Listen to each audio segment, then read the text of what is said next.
Hey guys, Death Monobar here, and it has been a while, hasn't it? It's been a very, very long time. Uh, you'll have to forgive the background noises. I am currently staying with my sister. Long story short, I had to move to the other side of where I usually live, and I took my dogs with me, obviously. So we are kind of all. I'm literally just living on a couch until I can find my own place. So that is what's going on with my life. I don't want to get too much into things, but yeah, it's the reason why I haven't been doing any games or anything for a while. But someone on the in Foundry was actually looking for some help on creating a world for 13th Age. And if you all know, my last video tutorial was like 3 years ago. Foundry has changed, and certainly 13th Age has changed. I need to do a review of the second edition stuff. But yeah, I'll make something. So let's check it out. Why not? Okay, as we can see here, this is my personal world. We're gonna create a world, clicking on the button. And here's all the systems I have. Some of these are not compatible because I updated to version 14. So, uh, and that also, this right here is also very new. You can filter your system to find it much more quickly. We're gonna put 13th test as our uh, as the title of our world. We don't have to put anything else if we don't want to. And of course, you can also do this on Forge as well if you have a server, which I do have. So it's going to create things. This is the user management. We're not going to worry about that because this is a test world, and we are booting things up. It's updating all the powers. It should, for the most part, is going to update to second edition material, but you can change that. We'll actually go over here, go to game settings. This might take a little while. If we go here, you go to edition rules. You can have use 2E rules. So this will turn on the second edition rules. If you, right here, click that on, that will be second edition. We click it off, it'll be first edition. I do know that I can't guarantee, I can't be 100%, but I think some of the more automated things like vulnerable and some of the other things like that have been changed. I don't know if they've been updated to the second edition format or not, but you can see if you can clearly see here. Anyway, we're going to click on, excuse me, we're going to click on 2E rules. Yes, we're going to let it take effect. The game is paused right now. I'm going to see if I can find a little map. Should have some maps because I've been testing stuff and I've been doing other things just to see. Let's see. This is a bunch of images. This was from other testings that I had. I might have a. Uh, we'll use this one. I like Coliseum stuff. I think it's always fun. Obviously, you go here if you want to change your grids. 13th Age doesn't use grids. Uh, that's for your token visions. That's environment stuff. This will kind of change your lighting. This is miscellaneous stuff. This one's terrains. This one's you don't have to really, unless it's like very specific. You don't really have to do anything. This is your little weather effects. But yeah, this is mostly for druids because druids have like terrains that they can get benefits from. So having this here kind of helps. We're just gonna go with none, generating our scene. And as you can see here, we have our little arena. Let me uh let me unpause it. There we go. Now we're gonna go and create a character. As you can see here, yeah, as you can see here, actually, let me kind of want to shrink my recording just a little bit, just so I can kind of see what's going on here much more clearly. But if you look here, you can see these little icons. We're going to go to actor, and as you can see right here, maybe it needs to be, hold on. Let's shrink this just a tiny bit so you guys can kind of see that a little bit, or move it a little bit. There we go, right there. You can see right here, there's create actor and create folder. Create folder is if you're like me and you want all your enemies to be uh, in one folder. But I usually make multiple folders because there's different types. Anyway, we're going to make an actor. We're going to have it as the character, as the type, and we're going to name them. We're going to name them Bob. And this is the character sheet. Here's Bob. These are his hit points. Here's all your things here you can change. We're going to, Bob is going to be a human barbarian because humans are always cool. Anyway, uh, human, we're going to put that for kin. Kin is what second edition calls races now. And then you have class. We're going to put barbarian. And it's going to do something really, really cool once I click the enter button. Right there, you can see it says class change detected, base adjustments. Now, what that means is because barbarians, and really all the classes in 13th Age, they have base ACs, PDs, and MDs. Their HPs are based on this plus their constitution modifier, their base recoveries, what is the dice for the recoveries, and then of course you have your weapons down here.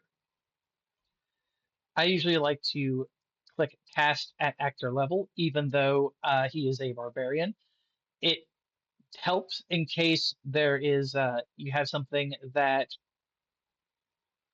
maybe multi-class or maybe characters have something that enhances the character. I usually just do this just for my own reference.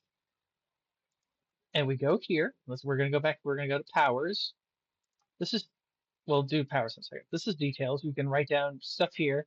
You can write down character stuff, important NPC stuff, all that good stuff. You got powers. There's a little button right here. It's called import powers. We're going to click on that, and it's going to show us powers, which are abilities that your characters have. This one, this is human. In the second edition, there are two different powers, so they have not created little macros for them. This is quick to fight. So let's say he's a barbarian. Uh, quick to fight, which allows you to basically like roll your initiative twice, and you take the better option. Pretty good if you're wanting to be a barbarian or any kind of like character. It's really good to have something where you can act quickly. So we'll have that. As we can see here, these are the features. These are the features that your character will have. And as you can see here, this stuff hasn't been updated yet for second edition. But we can do something really easily with that. We're going to go to Effect. We go to the little Edit button. We go down here. I'm gonna have to we're gonna have to change it really quickly. So what we're going to do is this is just going to be very quick. When raging critical range is 16 plus. And that's what we're going to do there. And we're going to go to details. You can change things here since it's not recharge anymore. You don't have to use it for that. I believe they do have a thing where you can make it per arc. Arc is also different. Arcs are what days used to be called in first edition.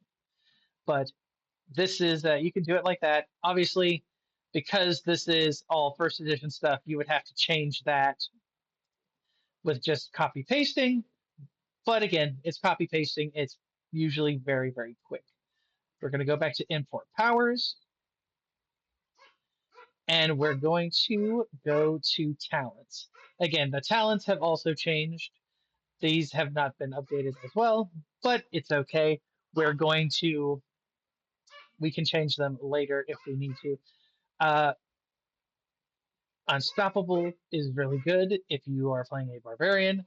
Uh, this one was really good in first edition because your recovery dice would be d12s, but since you already have d12s, in second edition, it's not as good. They changed it up a little bit. Barbaric Cleave is very, very good. And I think Slayer is also very good. As a level 1 character, you get 3 talents. As you can see down here, you also get level 5 and level 8. This mostly it applies to melee characters. Uh, Casters, such as clerics and wizards and sorcerers and such, they don't get more talents as they level up. They just get stronger spells. But melee guys, they get more talents as they level up. So it's usually pretty cool. We'll just import that. And as you can see here, our talents are here. We have our little bit of information. If we click it, it'll darken it out, let you know that you've used it. If we go to the table, our little chat message, it'll show that this is what we used. If we go back here, as you see on the sheet, we go back to uses, click with the left mouse, your little left mouse click, it'll give it 1, so it gets your use back. Over here we have, of course, very simple stuff. These are your abilities. We're just gonna make a little quick thing here. Uh,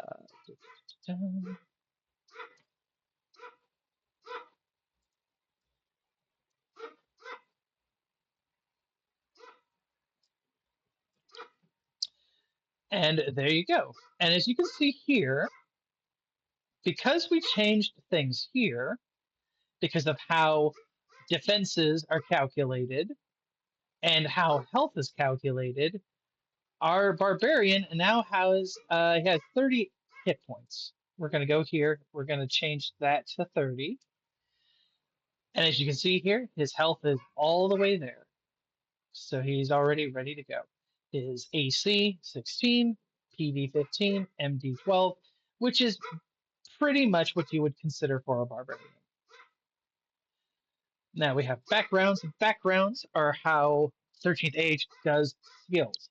You don't have animal handling, you don't have sleight of hand, you don't have anything like that. You have backgrounds, and they are usually usually like a sentence or so that tells us something about what your character their life was like before they decided to do what they are doing now. So what was Bob before he became a barbarian? Or What was Bob's barbarian life? Well, let's say that Bob was a he is a prince on the run. Now, with that, we could also kind of change that as well if we need to. But I do like the idea of this person who is a prince on the run.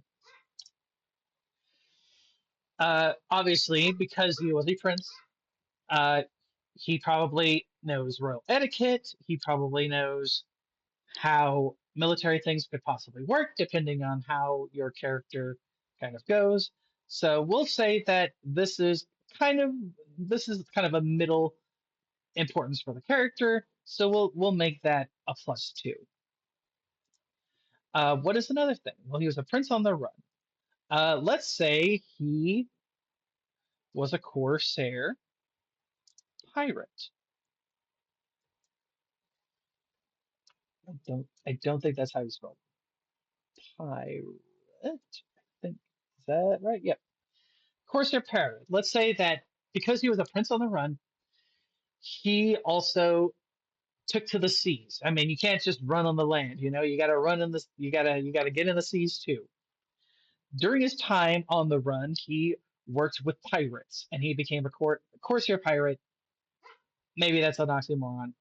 Anyway, uh, that's what he did. And let's say that that was a much more important background. So we'll give that 3. I should also mention that with backgrounds, you get 8 points to spend with a maximum of 5 to put for a single background. So if you're putting 5 into a background, that means it's super important, and you're telling the GM, hey, this is super important. This is a big part of my character's life. And if you want to, you can also put, you know, the ship. Maybe we'll put, the the fiery maiden. And there we have Corsair pirate. The fiery maiden could possibly be the name of the ship.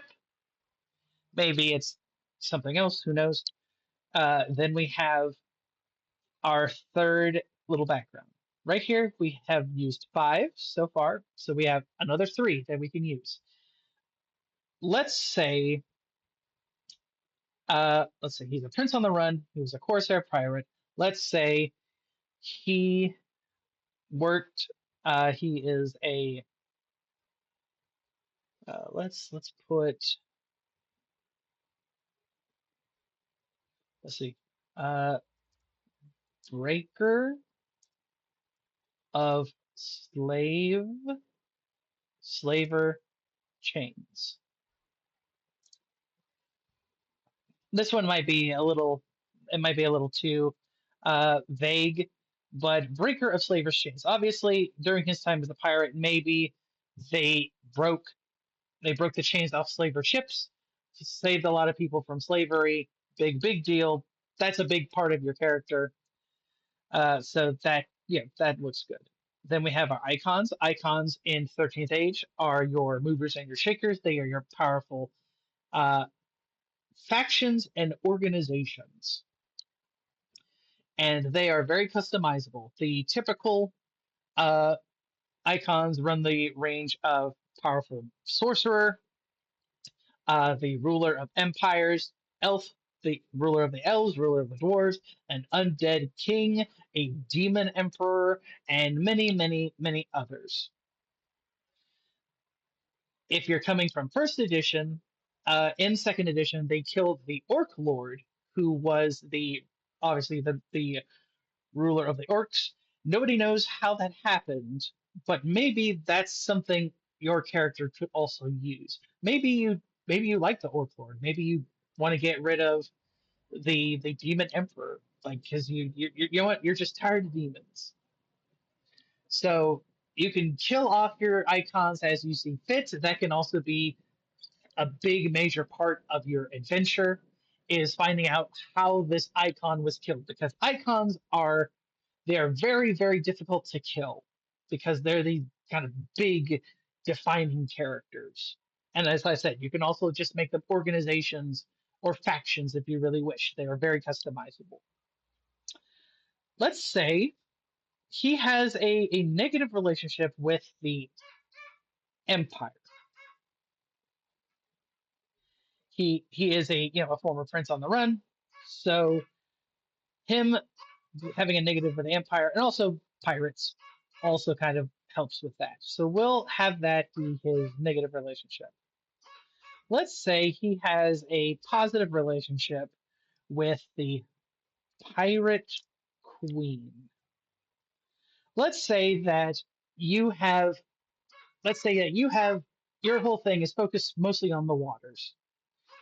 Your character being a pirate and having a relationship with the Pirate Queen. Obviously, maybe she's the one who got him into piracy. Maybe she approves of him breaking slaver ships and saving slaves and all of that good stuff. So you having a good relationship with her obviously makes sense, and it's a big part of your backstory. So we'll make that two. You get 3 dice that you roll at the start of sessions or at the end of sessions, or sometimes if the DM wants something kind of cool, like maybe there's something interesting that could happen if you guys roll your relationship with this icon. And the icon relationships are a little bit like boonies. They're a little bit like boonies or your meta currencies that you can use or invoke to kind of change the scene in some way. You can also use them in combat, but they're mostly used primarily for narrative formats. So, for example, Bob here, he's on the run. He needs to get to a pirate safe house, but it's in Empire territory, so it's going to be pretty hard for him to possibly find it. Let's actually roll his icons. Let's roll his dice right now. We'll roll all of them just to see. And he was a very lucky guy. He got a 5 and a 6. Um, in first edition, fives were considered good things with a twist, whereas sixes are considered just good. So he got a lot of good stuff right there, which is kind of awesome. So we could say that let's say he uses the 5. So he's going to find his safe house, but there's going to be a twist. Maybe, maybe he has to do a favor for the Pirate Queen. Maybe somebody that she needs is under lockdown by the guards, and they need to be on a boat. They got to get to this location. It's a big deal. Bob, I'll get you to your safe house. You'll get a safe house, no problem. We need you to go help this person. And of course, you can kind of add that into the adventure. Like for me, whenever icons come up, when they ask something of the players, it should feel like it not only fits what the players are looking for, but could also help kind of create that little bit of drama. Because not every person is going to have a positive relationship with the Pirate Queen. You might have a character who absolutely despises pirates. Maybe they love the Empire and they think the Empire is good, but they despise pirates. But you guys kind of have to come together as a means of this adventure. Obviously, in session 0, have people, particularly GMs, players, talk to each other about maybe having a group patron, something that your characters can agree on in one way or the other. It doesn't have to necessarily be positive, doesn't necessarily have to be negative. You don't have to necessarily like a heroic, you know, you know what I mean. Just find a group patron that everybody can kind of have an agree on what they think they should do. So maybe, maybe there is a thing where there's a third option. Maybe we took down that 2 of the Pirate Queen, and maybe we just gave him 1. And let's say they had a thing against the Skull Cultist. Maybe the Skull Cultist is this group icon. You can even add it add an additional icon relationship if you wish. But let's say this cultist, everybody hates them. That's the group patron, or that's the group, that's the main icon that everybody agrees upon as the group they despise or they approve of. So that way there is some unifying connection. The one unique thing, the one unique thing is something about Bob that is completely different and special than all the other human barbarians in the world. There are obviously human barbarians in the world, but why is Bob special? Why is Bob so different? Maybe, and we'll let's lean a little bit into the Corsair pirate. Let's say he is the long lost son of the pirate queen and the emperor. That's a very basic story. That's a save right there. So he is the long lost son of the pirate queen and the emperor. There we go. Backgrounds, our icon relationships have helped us to determine a one unique thing about our character. One unique things are not really mechanical, they are purely narrative, they are purely plot point materials. So that is the very, very basic character creation. I hope that you all enjoyed that. I'll be working on another video in just a little bit to talk about how to make monsters. So I hope that you will enjoy this updated tutorial. I'll see you guys next time.